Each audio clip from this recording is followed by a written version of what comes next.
আসসালামু আলাইকুম। আরবিডি নিউজের সর্বশেষ আন্তর্জাতিক সংবাদে সবাইকে আমন্ত্রণ জানাচ্ছি। সঙ্গে আছি আমি রাজীব। প্রথমেই জেনে নেওয়া যাক কি থাকছে এখনকার গুরুত্বপূর্ণ সংবাদ শিরোনামে। ভারতে চিকিৎসা সরঞ্জাম সহ সব কার্গো ফ্লাইট বাতিল করল চীন। সংঘর্ষের পর পিছু হটল ইসরায়েলি বাহিনী, ফিলিস্তিনিদের উল্লাস। ভারত সরকার বিরোধী পোস্ট মুছে দিল টুইটার। ইরান মধ্যপ্রাচ্যের ভয়ঙ্কর সামরিক শক্তি, দাবি জেনারেল ম্যাকেনজির। এবং সর্বশেষ থাকছে অনলাইন বিজনেস নিয়ন্ত্রণে চীনের নতুন নীতিমালা। এতক্ষণ সংবাদ শিরোনামগুলো শুনছিলেন, এখন বিস্তারিত। তবে তার আগে রিকোয়েস্ট থাকবে ভিডিওটিতে একটি লাইক করুন এবং আপনি যদি এই চ্যানেলটিতে নতুন হয়ে থাকেন চ্যানেলটি সাবস্ক্রাইব করে পাশে থাকা বেল আইকনটি অন করে দিন। ভারতে চিকিৎসা সরঞ্জাম সহ সব কার্গো ফ্লাইট বাতিল করল চীন। করোনা মহামারীতে বিশ্বের বিভিন্ন দেশ একে অপরের প্রতি সাহায্যের হাত বাড়িয়ে দিয়েছে। দ্বিতীয় ঢেউয়ের করোনা সুনামিতে ভারতের পাশে দাঁড়িয়েছে যুক্তরাষ্ট্র, যুক্তরাজ্য, জার্মানি, ইউরোপীয় ইউনিয়ন ও সৌদি আরব সহ বিভিন্ন দেশ। তবে এমন সময়ে উল্টো পথে হাঁটছে যে দেশ থেকে করোনা ভাইরাস ছড়ানোর জোরালো অভিযোগ উঠেছে, সেই চীন। সোমবার চীনের সরকারি বিমান সংস্থা সিচুয়ান এয়ারলাইন্স আগামী 15 দিন চিকিৎসা সরঞ্জাম সহ সব ধরনের কার্গো ফ্লাইট বাতিল করেছে। এতে করে এমন বিপর্যস্ত সময়ে ভারত আরও বিপদে পড়তে পারে বলে আশঙ্কা করা হচ্ছে। ভারতীয় সংবাদ মাধ্যম দ্য হিন্দু জানায়, চীনের সরকারি বিমান সংস্থা সিচুয়ান এয়ারলাইন্স আগামী 15 দিন ভারতে কোনো পণ্যবাহী বিমান পাঠাবে না বলে ঘোষণা দিয়েছে। এই বিমানগুলোতে তরল অক্সিজেন তৈরির নানা সামগ্রী আসার কথা ছিল। এই বাণিজ্যের সঙ্গে যুক্ত ভারত ও চীন দুপক্ষের এজেন্টরাই চীনা সরকারের এমন সিদ্ধান্তে অবাক হয়েছেন। চীন মোট 6টি রুটের কার্গো ফ্লাইট বাতিল করেছে। এর মধ্যে জিয়ান দিল্লির রুটও রয়েছে। চীনের পক্ষ থেকে জানানো হয়েছে 15 দিন পর আবার পরিস্থিতি পর্যালোচনা করা হবে। বিদেশ ফেরতদের মাধ্যমে করোনা সংক্রমণ ঠেকাতে এই সিদ্ধান্ত নেওয়া হয়েছে বলেও উল্লেখ করা হয়েছে। যুক্তরাষ্ট্রসহ বিশ্বের বিভিন্ন দেশ ভারতে করোনার দ্বিতীয় ঢেউয়ের মোকাবেলা করতে সাহায্য করছে। সেখানে চীনের এমন হঠকারী সিদ্ধান্তে ভারতের সংশ্লিষ্ট সব মহল হতবাক। বিশ্বের বিভিন্ন দেশে করোনার চূড়ান্ত সংক্রমণের সময়ও এক দেশ থেকে অন্য দেশে কার্গো বিমান যাতায়াত করেছিল। এমনকি চীনেও সাহায্য পৌঁছেছিল ভারত সহ বিভিন্ন দেশ থেকে। তখন পরিস্থিতি অনেকটাই নতুন ছিল। এখন প্রকোপ বেশি হলেও মোকাবেলার পথ অনেকখানি জানা। তাই চীনের এমন সিদ্ধান্তের পিছনে আসল উদ্দেশ্য কী তা নিয়েই প্রশ্ন তুলেছেন অনেকে। সাংহাইয়ে অবস্থিত আন্তর্জাতিক আমদানি রপ্তানি কোম্পানি সিনো গ্লোবাল লজিস্টিক্সের এক উচ্চপদস্থ কর্মকর্তা সিদ্ধার্থ সিনহা জানান, চীন রপ্তানিযোগ্য বিভিন্ন পণ্যের দাম হঠাৎই 35 থেকে 40% বাড়িয়ে দিয়েছে। সেই সঙ্গে কার্গো ভাড়াও প্রায় 20% অতিরিক্ত নিচ্ছে। উল্লেখ্য, করোনার মহামারীর প্রথম ঢেউয়ে যখন গোটা বিশ্বের অর্থনীতি ধুঁকছিল, সেই সময়ও নিজেদের সম্পদ বাড়িয়েছিল চীন। সংঘর্ষের পর পিছু হটল ইসরায়েলি বাহিনী, ফিলিস্তিনিদের উল্লাস। ফিলিস্তিনিদের তীব্র প্রতিবাদের মুখে অবশেষে দামেস্কো গেট থেকে সরে গেল ইসরায়েলি বাহিনী। প্রায় 2 সপ্তাহ আন্দোলনের পর রবিবার দামেস্কো গেটের সামনে থেকে ব্যারিকেড সরিয়ে নেয় ইসরায়েলের পুলিশ। ডয়েচে ভেলে জানিয়েছে, এরপরই প্রচুর মানুষ দামেস্কো গেটের সামনে আসেন। ঐতিহাসিক চত্বরটিতে রমজান উপলক্ষে আবারও ইবাদত শুরু করেন তারা। খবরে বলা হয়, দামেস্কো গেট পূর্ব জেরুজালেমের ইসরায়েল অধিকৃত এলাকার মধ্যে পড়েছে। রমজানের শুরু থেকেই মুসলমানেরা সেখানে প্রার্থনা করতে গিয়ে বাধা পান। তখন থেকেই পুলিশের সঙ্গে সংঘর্ষ শুরু হয়। করোনার কারণ দেখিয়ে গত বছর রমজানে দামেস্কো গেটের সামনে রমজানের আমল পালন বন্ধ করে দেওয়া হয়েছিল। এবারও সেখানে ব্যারিকেড দিয়ে রেখেছিল ইসরায়েলি পুলিশ। আর এ নিয়ে শুরু হওয়া প্রতিবাদ এক পর্যায়ে সহিংসতায় রূপ নেয়। ইসরায়েলি পুলিশ লাঠি সোঁটা নিয়ে দুর্গন্ধযুক্ত পানি নিক্ষেপ করে ফিলিস্তিনিদের ছত্রভঙ্গ করার চেষ্টা চালায়। ফিলিস্তিনি বিক্ষোভকারীরাও পুলিশের দিকে ইট পাটকেল নিক্ষেপ করে। সংঘর্ষে শতাধিক ফিলিস্তিনি আহত হন। এ সময় ইসরায়েলি পুলিশের হাতে অন্তত 50 জন গ্রেপ্তার হন। রবিবার সন্ধ্যার পর ফিলিস্তিনিরা দামেস্কো গেটের ব্যারিকেড সরিয়ে ফেলেন। অবশ্য ইসরায়েলি পুলিশ বলছে তাদের কাছে ব্যারিকেড সরানোর নির্দেশ এসেছিল।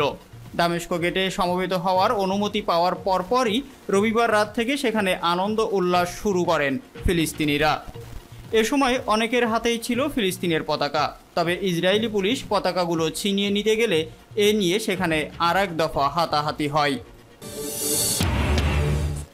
ভারত সরকার বিরোধী পোস্ট মুছে দিল টুইটার। সম্প্রতি ভারত সরকারের আইনি অনুরোধের ভিত্তিতে বেশ কিছু টুইট বার্তা আটকে দেওয়া হয়েছে।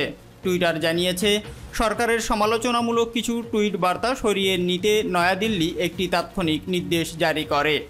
জানা গেছে, সরকারি হাসপাতালের করুণ দশা, অক্সিজেন সংকট ও করোনা রোগীদের চিকিৎসার করুণ অবস্থা নিয়ে এমপি থেকে শুরু করে বলিউড অভিনেতারা পর্যন্ত সামাজিক যোগাযোগ মাধ্যমে সমালোচনায় মুখর হয়ে ওঠেন।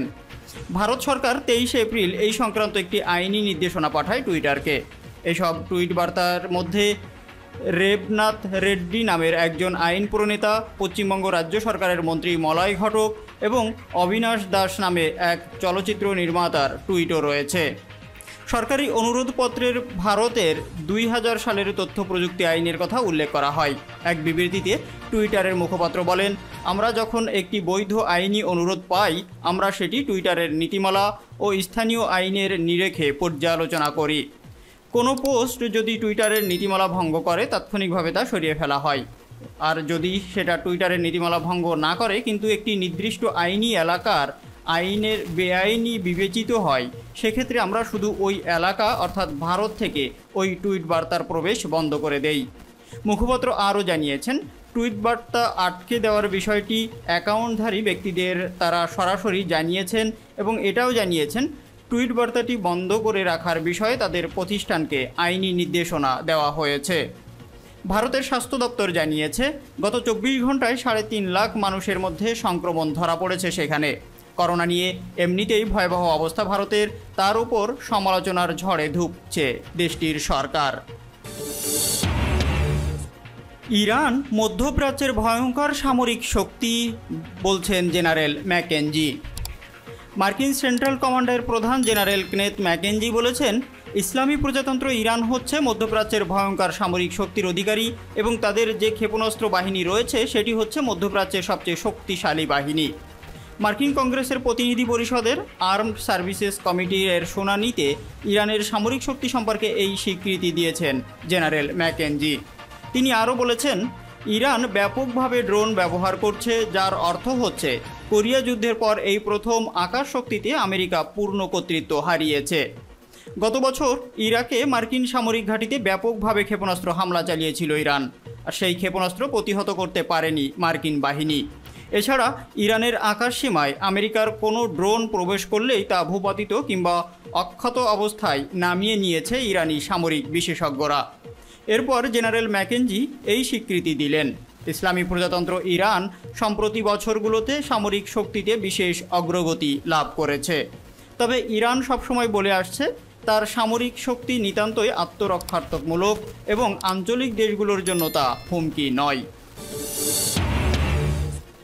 অনলাইন বিজনেস নিয়ন্ত্রণে চীনের নতুন নীতিমালা। চীনের ক্রমবর্ধমান অনলাইন বিজনেস খাতে লাইভ স্ট্রিমিং নিয়ন্ত্রণ করতে যৌথভাবে নতুন নীতিমালা জারি করছে দেশটির ইন্টারনেট নজরদারি সংস্থা এবং অন্য 6 নিয়ন্ত্রক প্রতিষ্ঠান। শক্তিশালী ডিজিটাল অর্থনীতির তদারকি করার জন্য যা বেইজিংয়ের সর্বশেষ পদক্ষেপ। শনিবার সাউথ চায়না মর্নিং পোস্টের এক প্রতিবেদনে এই খবর জানানো হয়েছে।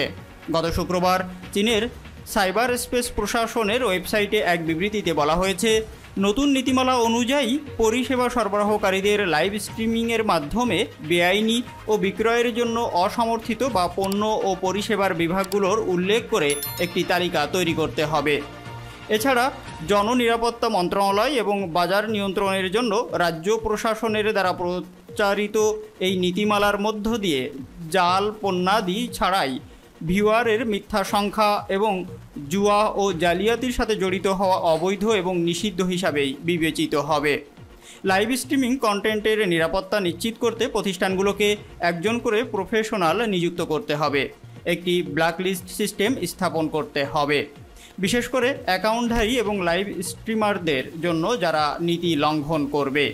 চীনের সাইবার স্পেসের প্রশাসন জানিয়েছে, নীতিগুলোর লক্ষ্য ইন্টারনেট মার্কেটের অর্ডারগুলো নিয়ন্ত্রণ করা, জনগণের অধিকার রক্ষা করা, স্বাস্থ্যসম্মত এবং উদীয়মান বিজনেস মডেলের প্রচারণা করা এবং একটি পরিষ্কার সাইবার নেটওয়ার্ক তৈরি করা। এতক্ষণ সঙ্গে থাকার জন্য ধন্যবাদ। দেখা হচ্ছে পরবর্তী ভিডিওতে। ততক্ষণ পর্যন্ত ভালো থাকুন, সুস্থ থাকুন। আল্লাহ হাফেজ।